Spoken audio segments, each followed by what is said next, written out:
வணக்கம். இறைவனுக்கு அர்ப்பணிப்பதற்கு எது சிறந்தது என்று இந்த பகவத்கீதை ஸ்லோகத்தில் பார்ப்போம்.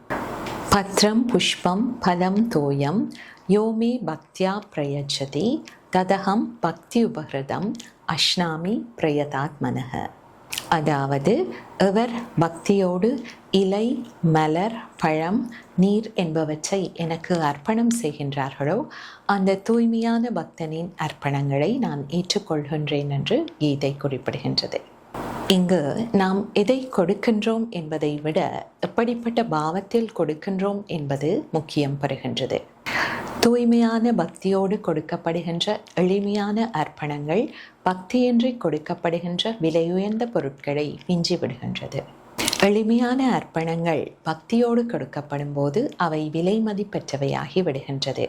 ஆகவே பெரிதாக கொடுப்பதற்கென்று காத்திராமல் இருக்கின்ற சிலவற்றை பக்தியோடு இன்றி அர்ப்பணம் செய்ய முயல்வோம்.